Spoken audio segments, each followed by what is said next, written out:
This is Pastor John Muchler and the Monday Morning Pastor, where we share a comment or two from yesterday's message. And needless to say, you are always welcome and invited to join us here on any Sunday morning at 10:30 at the Cornerstone Community Church just west of Ferndale.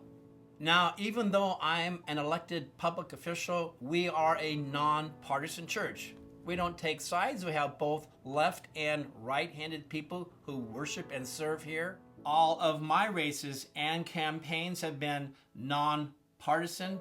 Here at church, we make no endorsements other than one. We endorse Jesus Christ, He alone, as our standard bearer. But now and again, something occurs in my political life ancillary to elections that provide a helpful illustration to us. My story occurred in 2019 when I lost a re-election effort, and I'll let you know on a little secret. It is much more fun to win an election than to lose an election. And to be honest with you, I took it kind of hard. It was discouraging. It was disheartening. And it took a while to get out of that funk.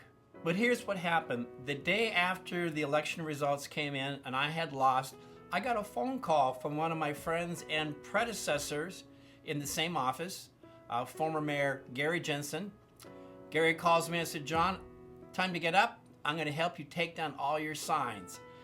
That was an amazing phone call because campaign signs, I must have had about 200 yard signs up and about and maybe half dozen of the large 4x8 signs. That was a daunting task. He said, "Let's do it together." So he picked me up in his pickup truck. We had it done within maybe 90 minutes. It would have taken me a whole day. And after we were done, Gary said, "Let's go out for breakfast." That might not seem like a big deal, but that was so encouraging to me. And it wasn't a couple days later that another friend, former state representative Vincent Buys, called me up and says, "I want to take you out to breakfast." So I got 2 breakfasts, 2 friends that met with me, both of them to let me know that things were going to be okay and that I am not going to be identified by an election loss. And here's the thing, those 2 interactions with Gary and Vince changed me.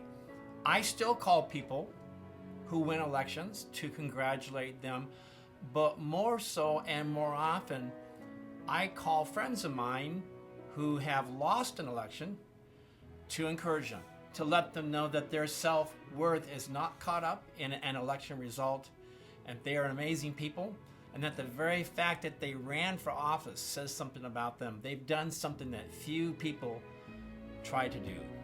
And so why do I mention those 2 stories of encouragement? Because encouragement is central to church and Christian life. Let me read you a passage from 1 Thessalonians. We were in chapter 2 yesterday. I'm going to read verses 11 and 12. "For you know that we dealt with each of you as a father deals with his own children."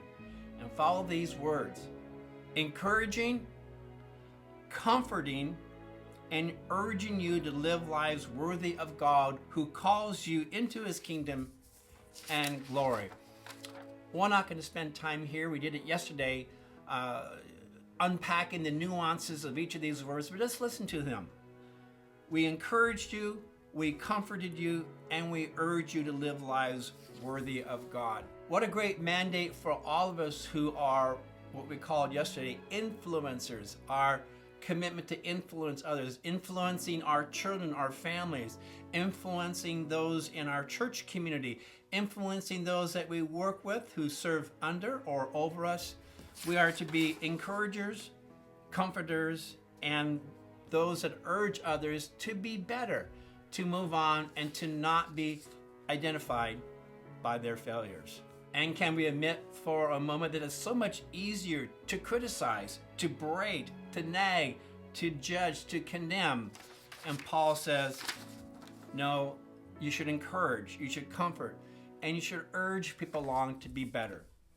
So thank you for listening. So whatever your setbacks are, I hope you have people in your life that encourage you and comfort you when you need it.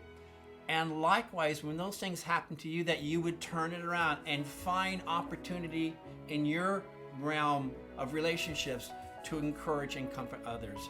Thank you for watching and listening. and have a great day.